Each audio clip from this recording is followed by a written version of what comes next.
nosso conteúdo sobre Grécia Antiga, hoje nós vamos falar dos períodos clássico e do período helenístico. Ok, o que é que marca o período clássico?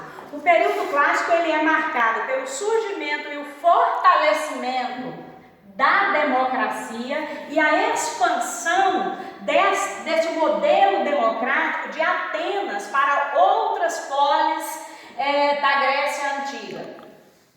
Além do fortalecimento da democracia, o período clássico também o período do florescimento, do fortalecimento da cultura, do embelezamento da cidade de Atenas, embora nesse período que também ocorra as guerras que vai levar à derrocada da Grécia Antiga. Quais são as guerras que marcam esse período clássico? As guerras médicas. O que foram as guerras médicas?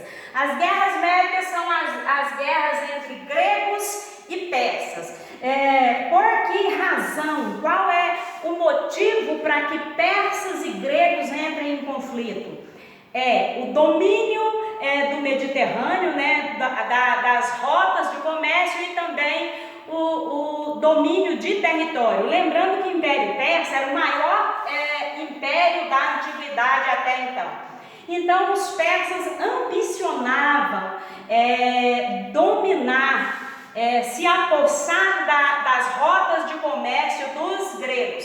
Então entra em conflito, os persas invadem a Grécia e você tem aí as chamadas guerras médicas. Lembrando que eu chamo de guerras médicas porque a Pérsia era formada por povos medos e povos persas, e os gregos chamavam os persas de medos. Por isso a guerra entre gregos e persas recebeu o nome de guerras médicas. Nesse período formou-se a Liga de Delos. Lembrando que até então a Grécia era formada por cidades, estados separadas uma das outras, com governos independentes, mas nesse momento elas se unem, elas formam uma liga para combater os persas. Deu certo? Deu.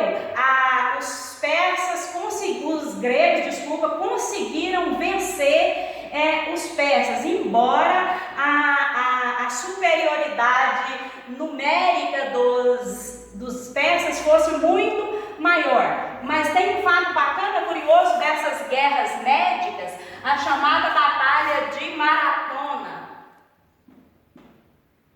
que aconteceu na primeira guerra médica. O que acontece?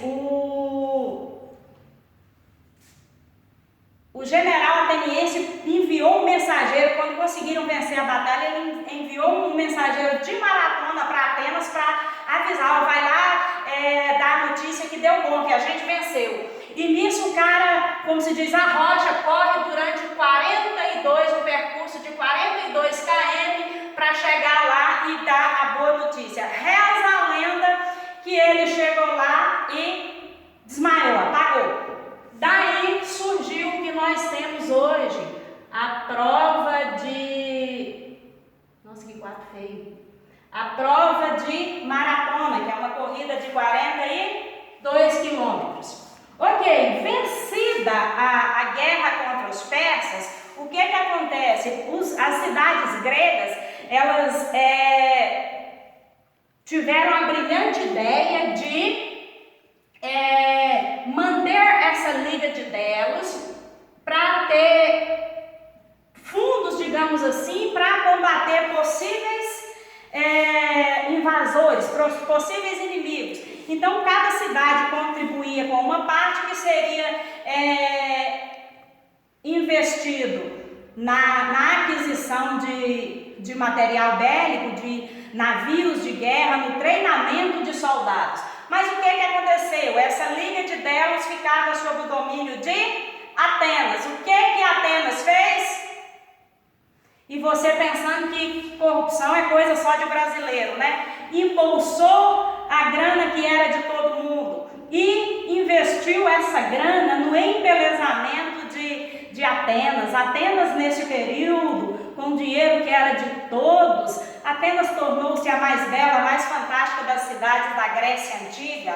E aí vem uma nova guerra, a guerra das cidades gregas, lutando, engalfinhando entre si. Liderada por Esparta, criou-se a Liga do Peloponeso. E essa liga vai lutar contra Atenas. Derrotada Atenas, Esparta assume a supremacia como cidade mais importante da Grécia Antiga, dominando as demais.